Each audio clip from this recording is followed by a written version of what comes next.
ഇടുക്കിയിലേക്ക് പോകാം. ജെയിനസ് രാജു ഉണ്ട്. ജെയിൻ, ഇടുക്കിയിലും ഈ പറയുന്ന പോലെയാണ്. ഇടുക്കി തദ്ദേശ തെരഞ്ഞെടുപ്പിന് LDFന് അനുകൂലമായിരുന്നു എങ്കിൽ പോലും ഇടുക്കിയും ഉൾപ്പെടെ ഇടുക്കി മണ്ഡലമടക്കം ഇത്തവണ അതിശക്തമായിട്ടുള്ള മത്സരം നടന്നിട്ടുണ്ട്. എങ്ങനെയായിരിക്കും ജനവിധി രേഖപ്പെടുത്തിയിട്ടുണ്ടാകുക എന്നുള്ള കാര്യമാണ്. ഈ അവസാനത്തേക്ക് എത്തുമ്പോൾ ആദ്യ പ്രതീക്ഷകൾ തന്നെ, വോട്ട് എണ്ണിക്കഴിഞ്ഞപ്പോൾ ഉള്ള പ്രതീക്ഷകൾ തന്നെയാണോ അവസാന മണിക്കൂറുകളിലും മുന്നണികൾക്കുള്ളത്? അക്ഷയ, ഇടുക്കിയിൽ കഴിഞ്ഞ നിയമസഭാ തെരഞ്ഞെടുപ്പിൽ കോൺഗ്രസിന് ഒരു സീറ്റ് പോലും ഇല്ലാത്ത ഒരു ജില്ലയാണ്. 1-4 എന്ന നിലയിലാണ് 2021 നിയമസഭാ തെരഞ്ഞെടുപ്പ് ഫലം. പക്ഷേ ഇത്തവണ അതിശക്തമായ മത്സരം ഏതാണ്ട് 4 നിയമസഭാ മണ്ഡലങ്ങളിലും നടക്കുന്നു എന്നുള്ളതാണ്. അതിൽ ഏറ്റവും പ്രധാനപ്പെട്ടത് ഇടുക്കിയാണ്. ഇടുക്കിയിൽ മന്ത്രി റോഷി അഗസ്റ്റിനും അതോടൊപ്പം തന്നെ റോയ് കെ പൗലോസും തമ്മിൽ അതിശക്തമായ മത്സരം നടക്കുന്നു. ഉടുമ്പൻചോലയിൽ MM മണി കഴിഞ്ഞ തവണ 38,000 വോട്ടുകൾക്ക് വിജയിച്ചതാണ്. അവിടെ ഇത്തവണ തീപാറുന്ന പോരാട്ടമാണ്. ദേവികുളത്തും ശക്തമായ മത്സരം നടക്കുന്നു, പീരുമേട്ടിലും ശക്തമായ മത്സരം നടക്കുന്നു എന്നുള്ളതാണ്. തൊടുപുഴയിൽ മാത്രമാണ് ഒരു പരാജയ ഭീതി LDFനെ സംബന്ധിച്ച് ഉള്ളത്. വിജയിക്കാൻ സാധ്യതയില്ല, അവിടെ രാഷ്ട്രീയമായ മുന്നേറ്റമുണ്ടാക്കാൻ കഴിയുമെങ്കിലും ജയസാധ്യതയില്ല എന്ന് CPM വിലയിരുത്തുന്നുണ്ട്. എന്തായാലും 4 നിയമസഭാ മണ്ഡലങ്ങളിൽ അതിശക്തമായ മത്സരമാണ് നടക്കുന്നത്.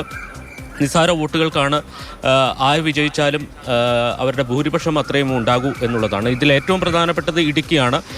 കഴിഞ്ഞ 25 വർഷമായിട്ട് റോഷി അഗസ്റ്റിനൊപ്പം നിൽക്കുന്ന നിയമസഭാ മണ്ഡലമാണ് ഇടുക്കി.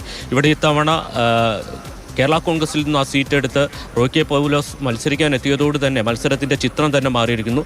ഇവിടെ ശക്തമായിട്ടുള്ള മത്സരം നടക്കുന്നു. ആരാണ് വിജയിക്കാൻ പോകുന്നത് എന്ന് ഫലപ്രഖ്യാപനം അസാധ്യമായിട്ടുള്ള രീതിയിൽ തന്നെയാണ് മത്സരം.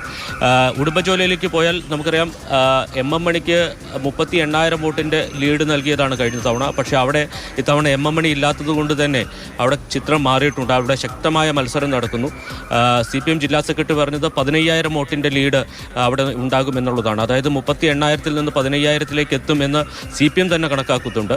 ദേവികുളത്ത് ഒരു ത്രികോണ മത്സരം നടക്കുന്നു. S രാജേന്ദ്രൻ CPM വിട്ട് BJP സ്ഥാനാർത്ഥിയായി ഇവിടെ മത്സരിക്കുന്നു. തോട്ടം മേഖലയിൽ രാജേന്ദ്രൻ ഉണ്ടാക്കാൻ പോകുന്ന ഇമ്പാക്റ്റ് എത്രത്തോളം ഉണ്ടെന്ന് ഫലം വന്നതിന് ശേഷം മാത്രമേ അറിയാൻ കഴിയൂ. അവിടെ തമിഴ് അതോടൊപ്പം തന്നെ ജാതി വോട്ടുകളൊക്കെ വളരെ നിർണായകമാണ്. കാർഷിക മേഖല കൂടി ഉൾപ്പെടുന്ന പ്രദേശമാണ്. പീരുമേട്ടിലേക്ക് പോയാൽ പീരുമേട്ടിൽ എല്ലാ കാലത്തും നിസ്സാര വോട്ടുകൾക്കാണ് CPI വിജയിക്കുന്നത്. തുടർച്ചയായി 2 തവണ പരാജയപ്പെട്ട സിറിക് തോമസ് അവിടെ മത്സരിക്കുന്നു. മുൻ MLA KK തോമസിൻ്റെ മകൻ എന്ന ഒരു സിമ്പതി 2 തവണ തുടർച്ചയായി പരാജയപ്പെട്ടു എന്നുള്ള ഒരു സഹതാപ തരംഗം, ഇതൊക്കെ വോട്ടായി മാറുമെന്നാണ് അവിടെ കരുതുന്നത്. പക്ഷേ CPIയുടെ ജില്ലാ സെക്രട്ടറി സലിംകുമാറാണ് അവിടെ മത്സരിക്കുന്നത്. അദ്ദേഹം സംഘടനാ സംവിധാനം വെച്ച് അവിടെ വിജയിക്കാൻ കഴിയും, പ്രചരണത്തിലൊക്കെ വളരെ മുന്നോട്ട് പോകാൻ കഴിഞ്ഞു എന്ന ആത്മവിശ്വാസത്തിലാണ്. അതുകൊണ്ട് അവിടെയുള്ള വിജയവും LDFും 2 മുന്നണികളും പ്രതീക്ഷിക്കുന്നുണ്ട്. എല്ലാ നിയമസഭാ മണ്ഡലങ്ങളിലും ഇരു മുന്നണികളും വിജയപ്രതീക്ഷയിലാണ് എന്നുള്ളതാണ് ഇത്തവണത്തെ ഒരു പ്രത്യേകത. അതുകൊണ്ട് തന്നെ ഫലപ്രഖ്യാപനം അസാധ്യമാണ്. ആര് ജയിച്ചാലും നിസ്സാര വോട്ടുകൾക്ക് മാത്രമേ ജയിക്കൂ. BJPയെ സംബന്ധിച്ച് വലിയ A-ക്ലാസ് മണ്ഡലങ്ങളൊന്നുമില്ലാത്ത ഒരു ജില്ലയാണ്. ആകെ S രാജേന്ദ്രൻ വന്നതുകൊണ്ട് മാത്രമാണ് ദേവികുളം ഒരു A-ക്ലാസ് മണ്ഡലമായത്. പക്ഷേ അവിടെയും ജയസാധ്യത എത്രത്തോളം ഉണ്ട് എന്ന കാര്യം സംശയമാണ്. പക്ഷേ വോട്ട് വിഹിതം വർദ്ധിപ്പിക്കാനായിരിക്കും ശ്രമിക്കുക. BDJSന്റെ സാന്നിധ്യമൊക്കെ നിർണായകമാണ്. എന്തായാലും ഈ വോട്ടുകളൊക്കെ എങ്ങനെയാണ് പോയിരിക്കുന്നത് എന്നത് വളരെ നിർണായകമാണ്. മലയോര ജില്ലയാണ്, അവിടുത്തെ ദുർഘടമായിട്ടുള്ള തീർത്തും നമുക്ക് മനസ്സിലാകാത്ത പാതകളുണ്ട്. ആ പാതകൾ പോലെ തന്നെയായിരിക്കുമോ ഇടുക്കിയിലെ റിസൾട്ട് ഇത്തവണ എന്നുള്ളതാണ്. ഈ 1.5 പതിറ്റാണ്ടായിട്ട് കോൺഗ്രസിന് ഇടുക്കിയിലും അവിടെ സീറ്റില്ല എന്നുള്ള ഒരു യാഥാർത്ഥ്യമുണ്ട്. അപ്പോൾ കോൺഗ്രസിന് അവിടെ ഒരു തിരിച്ചുവരവ് ഇത്തവണ ഉണ്ടാകുമോ, അതോ ഇടുക്കി തുടരുകയായിരിക്കുമോ ചെയ്യുക? വലിയ അട്ടിമറികൾ സംഭവിക്കുമോ എന്നുള്ളതൊക്കെയും ഇടുക്കിയിൽ ആര് കിടക്കും എന്നത് അറിയുമ്പോൾ ഇനി മണിക്കൂറുകൾക്കപ്പുറത്തേക്ക് റിസൾട്ട് വരുമ്പോൾ നമുക്ക് മനസ്സിലാവും.